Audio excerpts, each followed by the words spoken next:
The knife here is a Manly Wasp, an S90v by Manly Knives.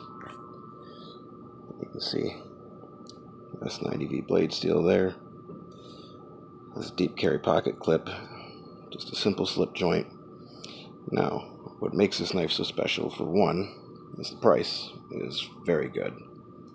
I think I paid like 66 or 70 bucks if you include tax and shipping and everything.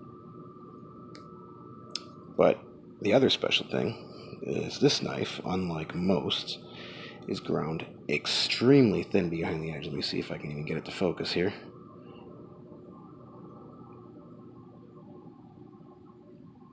Yeah, about 8,000. So though mine in particular is a little bit thicker, especially after I sharpened it.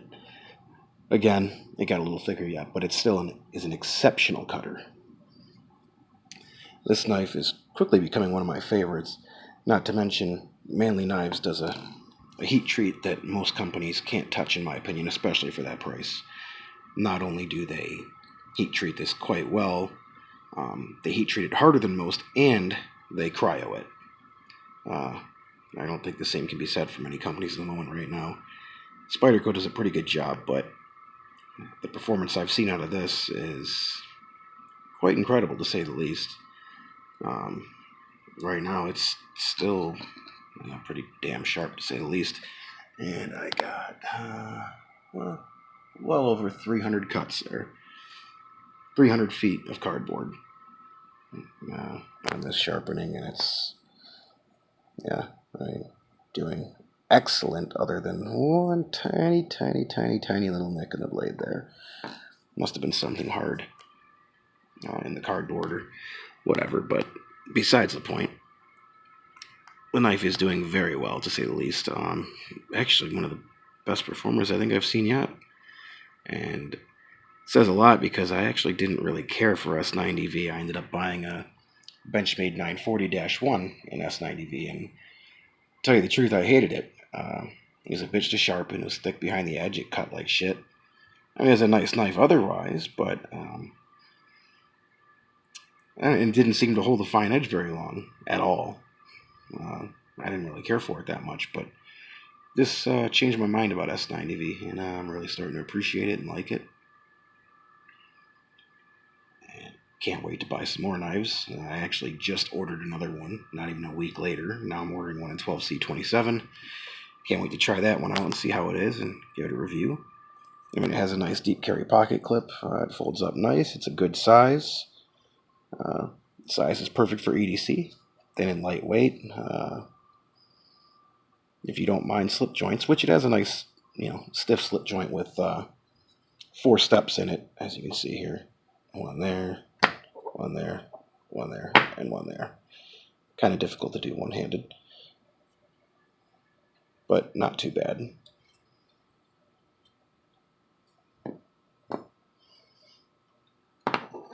But to say the least, I've really been enjoying this knife. It has been a great knife for me. Anyway, the more I use this, I'll keep giving an update on it, but so far this isn't the only time I've used it. The time before that, it got just as many cuts, if not more. Actually, I think it's quite a bit more. But it's still got plenty of life to go. I just stopped and gave up there because it's going so well and still quite sharp, I believe. Let me see if I can't really.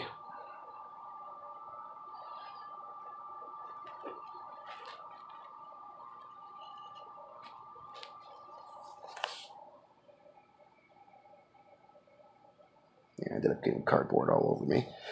But yeah, you can see it's definitely pulling hair off. So, I mean, it's still shaving after about 300 feet of cutting there on cardboard. All in all, doing quite well in my opinion, and I really like it. For the price, honestly, try one. I mean, I think they're amazing, to say the least, especially for that price. It was done very well. And even just to see what real edge geometry is like, because I am so sick of companies coming out with stuff that's 35 thousandths behind the edge, or You know, basically sharpened pry bars that need 50 pounds of cutting force just to cut through cardboard, even when they're razor sharp. That's not what a knife is for, in my opinion. If you want that, get a screwdriver or a pry bar. If you want an actual knife and a good cutting tool, try out a Manly Wasp. See what you think. And then, if you really got the money, go for like a Phil Wilson or something, because he does great geometry too. Anyway, thanks a lot for checking out my video, and hope you like it. Let me know what y'all think. Oh yeah, also Manly, I believe they harden these 60-61, although some people have gotten a little lower. One person got a little lower, but they're supposed to be hardened. You know, they shoot for 61 out the gate, which is really good. You know, way better than most S90v. Most is done around 59-ish. And in my opinion, HRC matters. I don't care what anybody says. It matters. I mean, yes, it was composition a little bit, but I guess CTSX HP has showed me it's not really as important as you might think, because that don't really have much, and it's quite good overall too. I'll have to do a review on the Spyderco Chaparral soon. I recently picked up that one too, and I haven't really got to run it through too much of its paces, but it's been doing quite good so far, and real thin blade. I'm enjoying that a lot too. Excellent knife overall.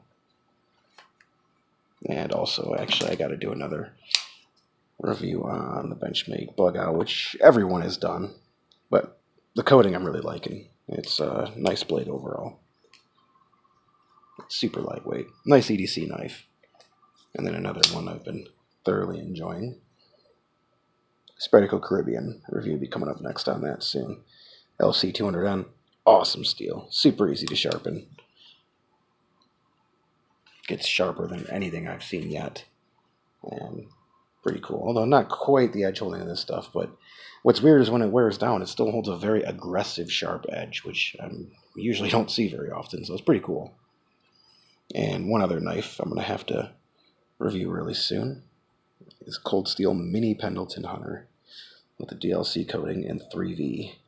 This thing is another one that is very, it really amazed me. I wasn't expecting it to be that good. I think it's because it's a combination of it being so hard and so tough and kind of wear resistant. It's working out beautifully for my use. And when it did dull a tiny bit, it didn't actually get micro nicks and chips in the edges like every single steel I've ever tried does.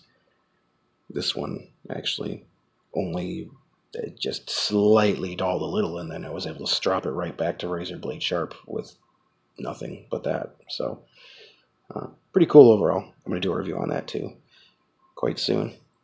Let me know what you guys think. And also, there's quite a few others coming up as well. I'm probably going to end up doing my LC200N Native 5 Salt. Anyway, guys, sorry for the crappy camera and crappy lighting. I can't find my other camera at the moment, so I'm just using my phone. Also, crappy lighting. I'm just downstairs right now, where I was playing around with this thing, checking out the edge retention. Overall, great knife. I recommend you try one out. Yeah, try it for yourself. See what you think. Let me know in the comments. Anyway, hope you enjoy my video.